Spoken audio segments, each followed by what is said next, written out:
Eu sou a Mari. E eu sou o Lucas. Bem-vindos ao nosso canal. Hoje vamos fazer um vídeo um pouquinho diferente e vamos falar um pouco de como é trabalhar com desenvolvimento de software aqui em Portugal. Não é um vídeo de interesse tão geral como os últimos que a gente fez, mas achamos que pode ser muito interessante para algumas pessoas. Então, se você conhece alguém que tem interesse nessa área, manda para ele esse vídeo, ou se você mesmo tem interesse nessa área, espero que seja útil para você.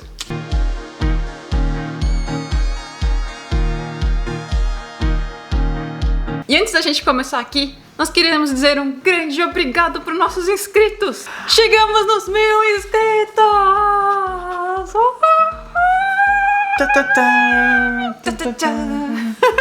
Isso aí, pessoal, muito obrigado por terem se inscrito aqui no canal. E agora vamos parar de enrolar e vamos lá pro vídeo. Esse vídeo foi uma sugestão da Samara Baggio e do Kevin Zamparetti, dois italianos aí do Brasil. Então já fica a dica aí também, se você tem alguma sugestão de algum vídeo, algum assunto que você quer saber aqui de Portugal, deixa pra gente nos comentários que a gente sempre dá uma olhada no que vocês estão querendo. Doguinho. Né? Não sei se dá pra ouvir, os dogs estão revoltados na rua. Esse vai ser um vídeo que eu não vou falar muito, porque quem tem essa experiência mais a fundo é o Lucas, que está trabalhando aqui como desenvolvedor. Vamos lá pro primeiro tópico desse vídeo, o que você precisa para trabalhar como dev aqui. Não sei se tudo isso que a gente vai falar é realmente obrigatório, mas foram coisas que eu achei que foram importantes no meu processo. Sim, o vídeo inteiro vai ser focado no que o Lucas fez pra vir, como é que foi a experiência, então é muito pessoal, vai ter variações, obviamente, mas né, pra dar uma ideia. É pra ter uma ideia, exato. Não sei se todos vocês conhecem, mas existe uma plataforma chamada LinkedIn, tem site, aplicativo, etc. É uma rede social. Apesar de eles terem meio que vergonha de admitir isso. É uma rede social do trabalho, do profissional. E no Brasil não é tão forte, dependendo da área. Algumas áreas são mais fortes do que outras, geralmente as mais ligadas à tecnologia e tal. Então, provavelmente nessa área você já deve ter o LinkedIn. Se você não tem, eu sugiro que você faça um, mesmo se você não quiser vir para Portugal ou para fora do país, porque ajuda bastante. No Brasil funciona para essa área, já é bem legal. E pra fora também é bem utilizado. E no LinkedIn, quando você faz lá o seu perfil, você já põe a sua experiência, sua área de trabalho, sua formação. Então, você já tem meio que um currículo ali. E, por outro lado, as empresas também colocam as vagas de trabalho lá e você consegue aplicar muitas vezes pelo próprio LinkedIn. E você tem o contato ali com as empresas pelo próprio LinkedIn. Então, ele já facilita muito essa parte de procurar a vaga, entrar em contato, enviar currículo e etc. E até pra você encontrar as vagas fica meio tudo num lugar só. Tem também como você anexar um currículo todo bonitinho lá. Então quando você for entrar em contato com uma empresa, você coloca o seu currículo além do que tem no seu perfil ali. Então já fica bem bonitinho, diagramado do jeito que você fez, etc. Só pra ficar bem claro que esse não é um vídeo patrocinado. Então eu tô falando do LinkedIn aqui porque eu realmente usei e eu realmente achei que ajudou bastante. Mas se quiser, paga nós. E uma coisa legal lá do LinkedIn também é que você pode fazer uma versão do seu perfil em inglês. Então fica esse mini currículo já de perfil já em duas línguas, né? Você pode deixar em português, em inglês. Aí dependendo da empresa, ele pode ver em diferentes línguas e tal. Aproveitando esse gancho aí que a Mari deixou, inglês? Mas precisa de inglês? Portugal fala português, por que eu preciso falar inglês? Precisa, você precisa falar inglês por alguns motivos. Primeiro, porque a área de tecnologia já é bastante globalizada, digamos assim, então é muito comum que as ferramentas, etc., tudo seja em inglês, a documentação de muitas coisas é em inglês, então é bom você ter um domínio do inglês. Você não precisa necessariamente ser fluente, super ninja, master blaster, ultra, mega, mas é bom você conseguir pelo menos se comunicar por escrito e verbalmente. Muitas empresas aqui de tecnologia de Portugal têm clientes externos e internacionais, ou seja, você vai ter que se comunicar com essas pessoas muito provavelmente em inglês. Se você souber falar algum outro idioma além do inglês, melhor ainda, né? Só vantagem. Daí alemão, francês, italiano, etc. Com certeza, espanhol, com certeza não vão ser pontos negativos no seu currículo. Os times mesmo podem ser, né, de diferentes nacionalidades, você tem colaborações de pessoas de diferentes países, você tá ali com Itália, França, Reino Unido, tudo comunicando. Todo mundo junto e nesse caso vai ser o inglês que vai salvar você. E Portugal tem crescido muito nessa parte de desenvolvimento, talvez por aqui ter uma mão de obra um pouquinho mais barata do que nos outros países da Europa, então muita gente vem contratar os serviços, muitos países contratam os serviços de Portugal. Tem muitas startups, empresas aqui começando, eles estão sempre procurando bastante gente. Tem tanto empresas começando como empresas já grandes, que já cresceram bastante. É uma área que tem crescido bastante, apesar da pandemia esse ano, ainda se manteve bem forte, até pela facilidade que essa área tem com trabalhar à distância, né? Teve gente que entrou no seu trabalho também durante o ano e tal. Claro que dependeu um pouco dos clientes, de cada empresa, de qualquer área, né? Ainda afetou um pouco, sim. Acho que foi inevitável, todas as áreas e todas as empresas sentiram. Mas foi uma área que passou até que relativamente bem por todo esse problema que ocorreu esse último ano e esse ano. E Portugal está sempre procurando por mais colaboradores. E é lógico que essa proximidade com o Brasil ajuda, então eles veem bastante perfis de brasileiros e tal, foi assim que o Lucas conseguiu. É lógico que essa empresa que o Lucas está trabalhando não foi a única que ele fez entrevista, teve várias entrevistas, que esse é o outro tópico dessa parte de como vir. Você precisa ter paciência. Vai ser muito importante em várias etapas do seu processo e a primeira delas vai ser logo no começo. Você vai mandar muito currículo, você vai fazer várias entrevistas, provavelmente. Pode ser que o primeiro currículo que você mande te chame para uma entrevista e te chame para trabalhar. Pode ser, mas a chance também. Provavelmente você vai fazer várias entrevistas e isso é normal, não só para vir para cá, como, né, em qualquer lugar. Mas principalmente quando você tá para a empresa te deslocar de um país para o outro é um pouco mais complicado, então espere aí fazer algumas entrevistas. E mandar muitos currículos, vários sem respostas, para depois conseguir umas entrevistas. Sim, isso acontece também. E aproveite essas entrevistas que você faz para aprender para a próxima entrevista que você vai fazer. Então, né, preste bastante atenção nas perguntas que são feitas, tanto uma parte mais técnica quanto uma parte mais interpessoal e tal. Presta atenção na reação do seu entrevistador para suas respostas. Vê se alguém te pergunta alguma coisa técnica que você não sabia a resposta ou que você não sabia explicar muito bem. Aproveita depois da entrevista e estuda isso, porque tem uma boa chance de te perguntarem de novo a mesma coisa ou algo bem parecido. E à medida que você vai fazendo mais entrevistas, você vai melhorando seu poder de entrevistado.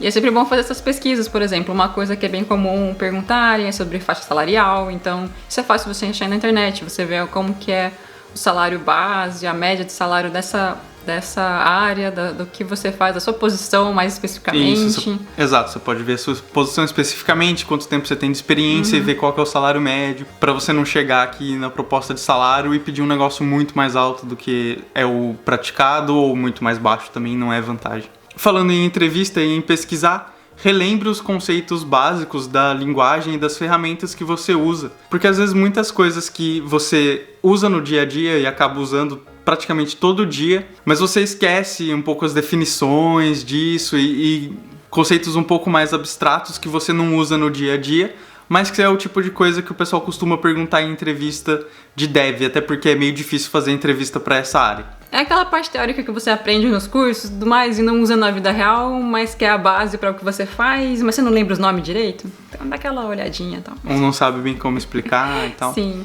Vou dar alguns exemplos específicos da minha área, que é front-end. Então, de JavaScript, é bem comum o pessoal perguntar, por exemplo, qual que é a diferença entre var, let e const? Qual que é a diferença entre undefined e null? O que são e para que servem arrow functions? Outra coisa que é muito comum é eles fazerem algumas perguntas de CSS, como, por exemplo, como alinhar um elemento vertical e horizontalmente, o que é meio chato de fazer, e fazer perguntas até relacionadas a isso sobre Flex, que está bem alto ultimamente. Também é bem importante você estar atualizado com as ferramentas da sua área, principalmente nessa parte de tecnologia que tudo muda muito rápido, coisas começam a ser mais usadas do que outras, algumas ferramentas, então tem aquela noção do que o pessoal está usando mais, o que está em alta aí. Dando um exemplo bem específico de novo da minha área, mas se você for de front-end, é bom você saber pelo menos um dos frameworks mais modernos que tem sido usado bastante ultimamente, como React, Angular ou Vue. Também é muito importante você saber usar o Git, não só para vir para Portugal ou para outro país, mas para trabalhar com desenvolvimento no geral, você tem que saber usar o Git. Então, de repente, você ainda está na faculdade e já está adiantando aí uma pesquisa sobre trabalho, etc. E ainda não aprendeu a usar o Git, aprenda a usar o Git. É muito importante e não é tão difícil assim. O Git tem muitos recursos e muitas coisas que são um pouco mais complicadas, mas você sabendo o básico de Git, como funciona, já dá pra você se virar bem. E é importante você saber, e pelo menos eu não aprendi a usar o Git na faculdade. Tipo, eu não tive lá uma aula de Git, ninguém veio e falou do Git pra mim. O pessoal acaba usando porque, tinha gente que já trabalhava, que era no meu caso, por exemplo, que já tinha aprendido a usar o Git, e daí você tem que fazer um projeto com o pessoal, você, por que eu vou ficar sofrendo, passando código de um pro outro, com pendrive ou por e-mail, sei lá, se tem o Git aqui. Então a galera acaba aprendendo por força maior, assim. Mas aproveita e dá uma estudadinha, aprende algumas coisinhas de Git, se você ainda não souber. Mais uma coisa importante você saber, metodologias ágeis. Aqui eu achei que o pessoal adere mais às metodologias ágeis do que no Brasil. Pode ser só a minha experiência particular, tanto de onde eu trabalhei no Brasil quanto onde eu tô trabalhando aqui. Mas a impressão que eu tenho é que no Brasil se falava mais de ágil do que se fazia. Aqui eu tenho a impressão que o pessoal realmente aplica um pouco mais os conceitos, um pouquinho mais à risca. Depende um pouco de onde você tá e do projeto onde você tá. Um dos projetos que eu trabalhava no Brasil, por exemplo, não seguia tão à risca os conceitos de ágil porque não fazia sentido pra gente, pra equipe, mas aqui é bem comum, então, né, tira um pozinho lá dos seus conceitos de... Eu não sei se no Brasil ainda tá um pouco mais começando essa cultura, mais devagar, e aqui já tá mais consolidada. Ou se depende só da empresa mesmo. Até falei bem brevemente aqui sobre faculdade, muito por cima, então vamos falar um pouco mais disso. Formação é importante? Sim, na maior parte das vezes vai ser um pré-requisito você ter algum tipo de formação na área. Eu diria que é importante, não é essencial. Normalmente, experiência vai contar mais do que uma formação que você tiver. Então, eu conheço pessoas que trabalham, não aqui em Portugal, mas em outros países da Europa, que não têm uma formação superior na área.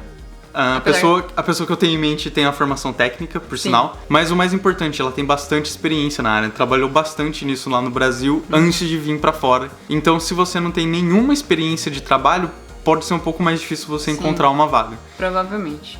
Então, pense nisso aí, nos seus planos, em trabalhar 1 ou 2 anos aí no Brasil, para ganhar um pouco mais de experiência.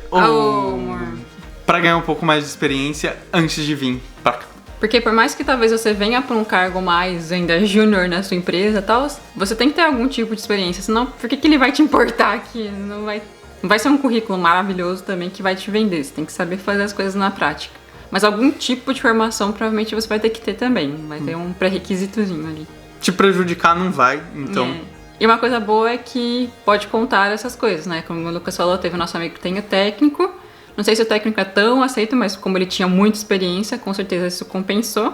Mas o que a gente sabe é que tecnólogos são vistos como faculdade superior mesmo, então é uma coisa bem legal. Então, se você tem a oportunidade de ter essa formação, que é mais rápida e prática no tecnólogo, às vezes pode ser interessante. Sim, é realmente mais focada para o mercado de trabalho e um pouco menos para pesquisa, como é no Brasil. A gente sabe que normalmente os cursos de bacharel são um pouco mais voltados para pesquisa. Nessa área até que nem tanto, mas ainda assim um pouco. Então você tem mais opções aí para o seu ensino que vão te ajudar. Então isso foi uma visão geral e por cima do que você precisa para vir para cá e trabalhar com dev. Uma última coisa é, procure emprego aí do Brasil e faça as entrevistas. Eu não recomendo que você venha na louca pra cá, que é tipo, tenho 90 dias lá, que é o período de visita, então eu vou lá e vou começar a procurar emprego lá e tal. Não é o jeito certo de fazer, então eu diria que é melhor você procurar emprego pela internet mesmo, usa o LinkedIn, usa outras ferramentas se você conhecer para procurar emprego aqui, porque daí eles vão te encaminhar para você tirar o visto, tudo certinho. A gente comentou em outros vídeos até o Tech Visa, que foi uma categoria de visto nova que Portugal implementou justamente para ficar mais fácil, apesar de ainda ser demorado, de pessoas dessa área de tecnologia virem para cá para trabalhar. E é bom também que esse visto é praticamente de graça, a gente teve que pagar só umas cópias, umas coisas assim, mas o visto em si não tem custo, é um visto especial. Sim, o processo de vir é um pouco chato e é um pouco lento, como sempre vai ser, mas eu diria que não vale a pena você vir e fazer as coisas do jeito errado, porque tem mais chance de dar errado as coisas dessa forma. E não é o jeito correto, né? Sim. Segundo a lei, bonitinho. E não precisa isso, essa área tem bastante oportunidade fazendo tudo direitinho, então você não precisa ter esse risco aí. Só lembre realmente de ter bastante paciência, porque essa parte de procura, entrevistas e tudo mais, até pedir o visto ainda antes de sair o visto, também demora bastante. Tudo bem que no começo a gente não estava procurando direto para Portugal, estava mais para o Canadá, que era o nosso plano inicial, e depois a gente abriu para vários países as pesquisas de trabalho. Mas o Lucas ficou procurando trabalho até isso dar certo por vários meses. Vários meses, Acho sim. que foi, sei lá, uns 7, 8 meses. Sim. Até começar a dar certo nesse, depois ir atrás de visto e tal. Exato, e mesmo depois que dá certo, que você tá lá conversando no Skype com a empresa, eles falam, beleza, tá contratado, pode vir. vai aí uns 3 meses, pelo menos, até acertar tudo, coisa de visto, então... Ou seja, vai dar tipo praticamente um ano, assim, pra você pensar, vamos morar fora e conseguir. Isso. Lógico, pode ser menos, pode ser que você dê sorte e tal. Também depende do volume desse nosso amigo que pode ser mais também. Esse amigo que veio pra cá, que a gente comentou, mandava currículo doidado, fazia entrevista de madrugada, porque a diferença de fusos horários, então isso é um pouquinho chato também. Esse eu fiz algumas entrevistas de madrugada também. Então, depende um pouco do seu ritmo e da sua sorte, do que o mercado tá procurando na hora. Então tem que persistir um pouco. Mas reforçando, tenha paciência. E como é que é a experiência aqui, trabalhando como deve, em Portugal? Isso aí, uma vez que você já tá aqui e vai começar a trabalhar, como vai ser? Na minha experiência, vai ser muito legal. Fim. O ambiente de trabalho, no geral, que eu percebi e onde eu trabalho, etc., é um pouco mais descontraído. Nesse caso, no Brasil também era, então você não tem que ir com roupa formal, nem nada do tipo. Então é um pouco mais tranquilo, mais casual, as pessoas conversam mais, não tem toda aquela coisa de cubículo e tal. Os escritórios são abertos, essa coisa moderna, bonita, de startup e tal. Então é um ambiente um pouco mais leve, mais tranquilo. Reforçando mais uma vez que tudo que eu tô falando aqui é da minha experiência, comparando o que eu tive de experiência no Brasil com o que eu tive de experiência aqui. Pode ser que seja tudo diferente no seu caso, eu só tô tentando dar uma ideia, eu não posso ter certeza de que vai ser sempre assim. Mas também me parece que existe uma maior flexibilidade de horário aqui, principalmente quando você tá vindo de fora, você precisa, ir no CEF pra resolver um negócio que vai, sei lá, levar 2 horas, e o horário que os caras têm é tipo dos 2 da tarde até as 4 horas da tarde, que é bem no meio da hora que você tá no trabalho. Ou então você marca uma visita de apartamento e é o horário que a pessoa pode ir também é um horário bizarro. Normalmente você consegue conversar lá com o pessoal da sua equipe e falar, olha, eu preciso sair um pouco nesse horário, não sei o quê.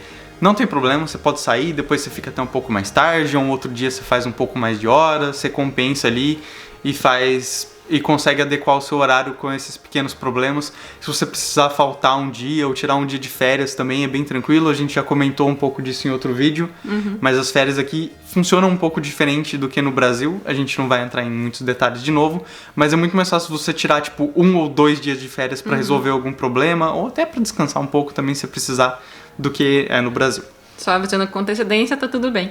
Sim. E o legal do horário também é porque você também pode, entrar um pouco mais cedo ou um pouco mais tarde, sair mais cedo ou mais tarde também, dependendo dos seus hábitos. Lógico que a maior parte do dia vai coincidir ali, você tem que estar com o seu time também pra resolver as coisas. Tem muitas coisas, né? Reunião, etc. Sim. Tem algumas coisas que são importantes, né? É bom você estar ali. Mas é legal essa flexibilidade porque a gente percebeu que, por exemplo, vários dos brasileiros, que nem o Lucas, já estavam acostumados a começar a trabalhar mais cedo e sair mais cedo, num regime de horário mais parecido com o do Brasil.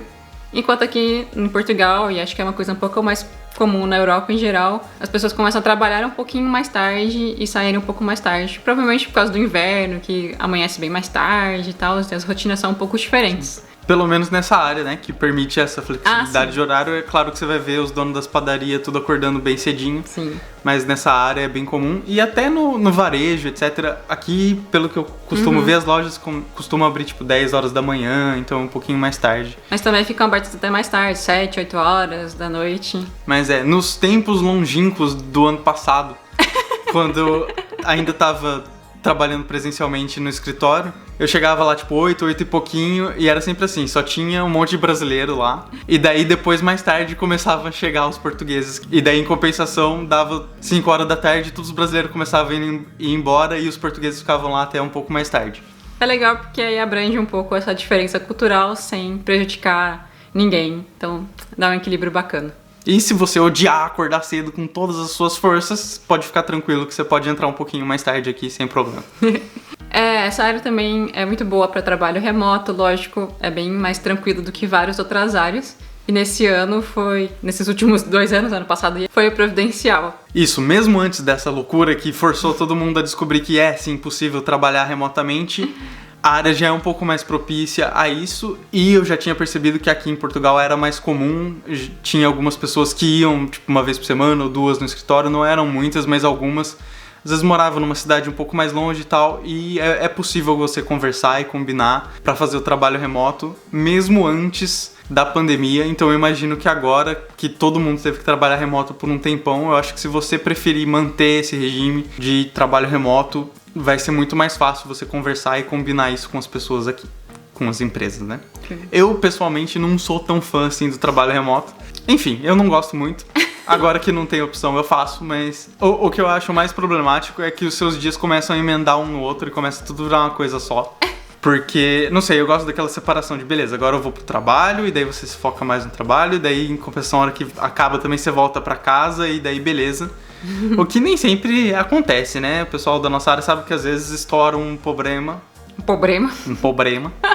Às vezes estoura um problema, um bug, alguma coisa muito louca e daí você tem que entrar lá e resolver. E isso vem como contrapartida da flexibilidade de horário, né? Porque às vezes você pode entrar lá um pouco mais tarde ou pode precisar sair um dia, às vezes você pode ter que ficar até 8, 9 horas da noite porque tem um negócio que precisa ser resolvido urgentemente, mas isso também acontece no Brasil e a gente sabe que nem sempre é tão fácil assim você sair, etc. Depende muito da empresa também, mas aqui parece que é mais geral, no que eu percebo. E por último, seguindo bem à risca o comentário da Samara, como que é a rotina de dev, ou seja, como que é o seu dia a dia trabalhando aqui. Pelo menos no meu caso, normalmente eu acordo.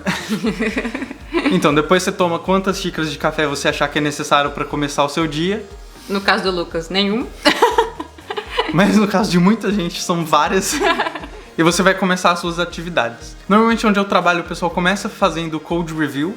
Então logo de manhã você já vê os pull requests ou os merge requests que seus colegas deixaram e já aprova ou faz ali um comentário para eles já trabalharem nisso durante o dia. E assim o jeito de não acumularem muitos desses merge requests, ao mesmo tempo que você separa lá esse tempinho para fazer. Claro que às vezes durante o dia alguém pede, esse aqui é urgente e tal, você não pode dar uma olhada aí, beleza. Também é comum que tenham as daily meets, que também são uma parte das metodologias ágeis.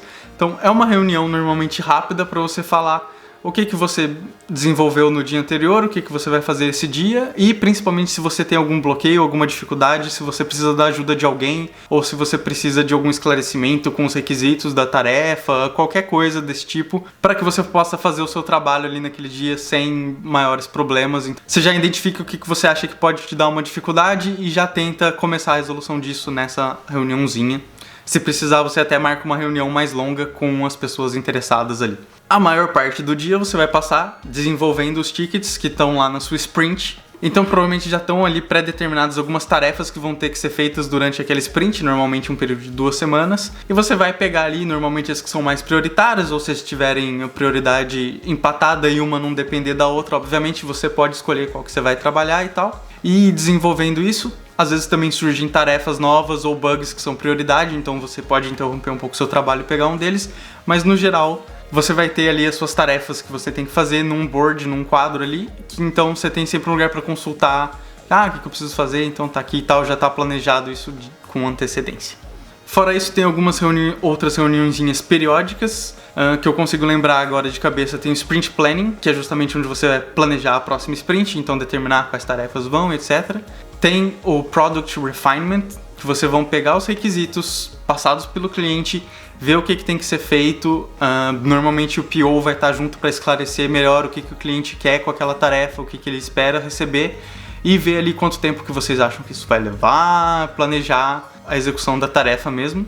E outro que eu consigo lembrar dessas é o Sprint Review, que você vai fazer uma retrospectiva do que aconteceu na sprint, o que correu bem, o que pode melhorar, esse tipo de coisa que é para tentar ir melhorando o processo, também é parte da lógica dos métodos ágeis. Fora isso, você vai ter ali uma ou outra reunião esporádica, como a gente falou, às vezes você está com uma dificuldade para resolver um problema, ou então ficou uma dúvida nos requisitos, então você marca ali uma reunião com alguém e você vai conversar com essa pessoa ou com a equipe toda para ver qual que é a melhor solução, para resolver um problema, esse tipo de coisa que não é rotineiro, mas também aparece de vez em quando. Uma coisa legal também dessas empresas que são um pouco mais descontraídas, que nem a do Lucas, é que eles gostam de promover também a interação entre os colaboradores. Não, a parte mais social, então fazer uns almoços em conjunto, às vezes sair pra ir no restaurante, fazer um happy hour. Tem o dia que tem cerveja lá na firma. Como a maior parte da nossa experiência aqui foi em casa, não deu pra experienciar tanto, mas dá a impressão que eles gostam bastante dessa parte também. E eu sei que no Brasil também tem empresas que fazem esse tipo de coisa, inclusive uma empresa onde eu trabalhei fazia isso sempre e era bem legal. E aqui também parece ser bem comum, então você não precisa ficar com medo de, pô, a empresa que eu trabalho aqui no Brasil tem essa parte mais social, um pouco mais descontraída que é legal, eu tenho medo de ir pra fora e não ser assim. Aonde eu trabalho agora, e, óbvio, eu não posso afirmar com certeza dos outros lugares, mas onde eu trabalho é assim. E em outros lugares, ao que me parece, pelo que eu converso com as pessoas, pelo que me dizem e pelo que a gente consegue descobrir por aí, também é assim, na maior parte dos lugares, até porque acabou se tornando meio que o padrão da área esse tipo de comportamento. Só tem que ver se a empresa faz isso mesmo de bom grado, de bom coração, ou se é um jeito de te enganar, tipo, fica trabalhando aí até meia-noite todo dia porque tem pizza, que legal e tal. Então esse foi o nosso vídeo pedido de hoje. Lembrando também que vocês podem pedir lá pelo Instagram. Algumas pessoas também tinham entrado em contato com a gente perguntando um pouquinho sobre essa área, porque é uma área que tá em alta no mundo inteiro. E aí as pessoas pensam, como é que tá no outro país e tal. Então já tinham perguntado pra gente aqui em Portugal. E tinha esses 2 pedidos também de vídeo nos comentários aqui do YouTube. Então, se quiserem, peçam aqui que a gente vai tentar fazer um vídeo sobre o assunto. Isso aí, espero que vocês tenham gostado do vídeo. Desculpa de ter cansado você de ouvir a minha voz, porque eu falei um monte. E se ainda ficou alguma dúvida ou se tem alguma coisa que vocês querem saber, pode entrar em contato com a gente aqui nos comentários ou lá no Instagram também. A gente tenta responder sempre que possível. Não se esqueçam de deixar um gostei se gostaram do vídeo e mandar para aquele amiguinho lá, desenvolvedor, que tá pensando em morar fora. E não se esqueçam de se inscrever no canal também para apoiar nosso trabalho aqui, mostrar que vocês gostam, querem continuar assistindo, acompanhando, receber notificações, é isso aí, vocês sabem disso. É isso, pessoal. Muito obrigado por terem assistido. Até o próximo vídeo. Tchau, tchau. Paga nós, LinkedIn! Esse vídeo foi uma... mas eu não consigo falar sucessão. Uma sucessão de cagadas. Inscritos! Inscritos? Inscritos. Eu falei certo, você que entendeu errado.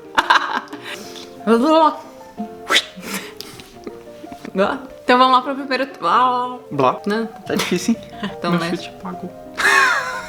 Esperar o caminhão. É uma moto. É uma moto. Tá, é uma moto. Bem barulhento, por sinal, aqui não é muito comum. De novo. Blá, blá, blá, blá. Apagou de novo. Blá, blá. Metodologia. Blá, metodologia. Blá. Meu switchinho fica apagando, gente. Funk. Blá. Tem várias pessoas que também tinham entrado em contrato. Em contrato. Blá, blá.